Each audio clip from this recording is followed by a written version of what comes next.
पाठ 9 ईमानदारों के सम्मेलन में व्यंग्य रचना। एक वाक्य में उत्तर लिखिए। प्रस्तुत कहानी के लेखक कौन है? ईमानदारों के सम्मेलन में। कहानी के लेखक श्री हरिशंकर परसाई। लेखक दूसरे दर्जे में क्यों सफ़र करना चाहते थे? लेखक दूसरे दर्जे में सफ़र करना चाहते थे क्योंकि इससे उनको 150 रुपये बचा था। लेखक की चप्पलें किसने पहनी थी? लेखक की चप्पलें एक ईमानदार डेलीगेट ने पहनी थी। स्वागत समिति के मंत्री किसको डांटने लगे? स्वागत समिति के मंत्री कार्यकर्ताओं को डांटने लगे। लेखक पहनने के लिए कपड़े कहाँ दबाकर सोए? लेखक पहनने के कपड़े सिरहाने दबाकर सोए। सम्मेलन में लेखक के भाग लेने से किन किन को प्रेरणा मिल सकती थी? सम्मेलन में लेखक भाग लेने से ईमानदार और उधिया ईमानदारों को प्रेरणा मिल सकती थी। लेखक को कहाँ ठहराया गया? लेखक को होटल के एक बड़े कमरे में ठहराया गया। ब्रीफकेस में क्या था? ब्रीफकेस में कागजात था। लेखक ने धूप का चश्मा कहाँ रखा था? लेखक ने धूप का चश्मा टेबल पर रखा था। तीसरे दिन लेखक के कमरे से क्या गायब हो गया था? तीसरे दिन लेखक के कमरे से कंबल गायब हो गया था। 2-3 वाक्यों में उत्तर लिखिए। लेखक को भेजे गए निमंत्रण पत्र में क्या लिखा गया था? लेखक को भेजे गए निमंत्रण पत्र में लिखा गया था कि हम लोग इस शहर में एक ईमानदार सम्मेलन कर रहे हैं। आप देश के प्रसिद्ध ईमानदार हैं। हमारी प्रार्थना है कि आप इस सम्मेलन का उद्घाटन करें। हम आपको आने जाने का पहला दर्जे का किराया देंगे तथा आवास, भोजन आदि की उत्तम व्यवस्था करेंगे। आपके आगमन से ईमानदारों तथा उधिया ईमानदारों को बड़ी प्रेरणा मिलेगी। फूलमालाएं मिलने पर लेखक क्या सोचने लगे? लेखक जब वो स्टेशन पहुंचे तब उनका खूब स्वागत हुआ। लगभग 10 बड़ी फूलमालाएं उनको पहनाई गई। तब लेखक ने सोचा कि आसपास कोई माली होता तो ये फूल मालाएं बेच लेता। लेखक ने मंत्री को क्या समझाया?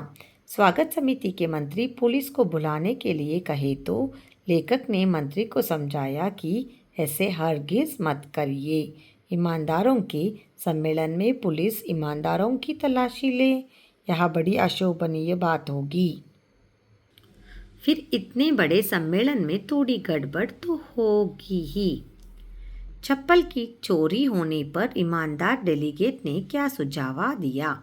चप्पलें की चोरी होने पर ईमानदार डेलीगेट ने सुझाव दिया कि देखिए, चप्पलें एक जगह नहीं उतारनी चाहिए। एक चप्पल यहाँ उतरिए तो दूसरी 10 फुट की दूरी पर, तब चप्पलें चोरी नहीं होती। एक ही जगह जोड़ी होगी तो कोई भी पहन लेगा। मैंने ऐसा ही किया था। लेखक ने कमरा छोड़कर जाने का निर्णय क्यों लिया? सम्मेलन में लेखक के सभी सामान चोरी हो गया था। थाला तक चुरा लिया गया था। अब वे बचे थे। अगर वे ही रुके तो उन्हीं को चुरा लिया जा सकता था। वह सोचकर लेखक ने कमरा छोड़कर जाने का निर्णय लिया। मुख्य अतिथि की बेईमानी कहाँ दिखाई देती है? रेलवे स्टेशन पर जब उनको फूल मालाएं पहनाई गई, उन फूलों को बेचने के लिए माली को ढूंढते हैं। कार्यक्रम के आयोजनकर्ता लेखक का पहले दर्जे का किराया दे तो वे दूसरी दर्जे में सफ़र करके 150 रुपये बचा लेते हैं और इसी तरह मुख्य अतिथि की बेईमानी दिखाई देती है। 4-5 वाक्यों में उत्तर लिखिए। लेखक के धूप का चश्मा को जाने की घटना का वर्णन कीजिए। लेखक होटल के कमरे में ठहरे थे। दूसरे दिन बैठक में जाने के लिए अपना धूप का चश्मा ढूंढने लगे पर वह गायब हो गया था। इस कारण लेखक ने बिना धूप का चश्मा लगाए बैठक में पहुंचे। चाय के विराम के समय में एक सज्जन आए और कहने लगे कि बड़ी चोरियां हो रही है। देखिए, आपका धूप का चश्मा ही चला गया। वह धूप का चश्मा लगाए थे। लेखक को याद था कि एक दिन पहले वह धूप का चश्मा नहीं लगाए थे।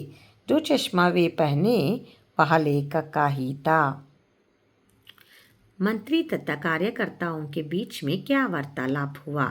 कार्यक्रम में जब चोरियां होने लगी तब मंत्री कार्यकर्ताओं को डांटते हुए कहते हैं कि तुम लोग क्या करते हो, तुम्हारी ड्यूटी यहाँ पर है, तुम्हारे रहते चोरियां हो रही है।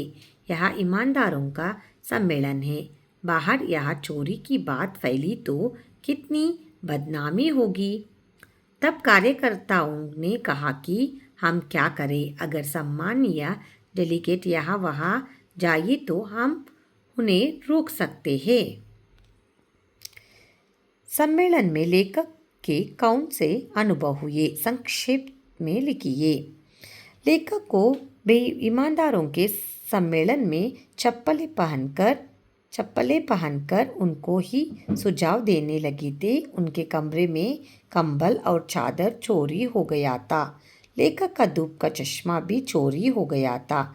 एक सज्जन उनके चश्मा पहनकर उनको ही सुझाव लगे थे। अंत में हम यहाँ कह सकते हैं कि सम्मेलन में लेखक का अनुभव बहुत बुरा था। धन्यवाद।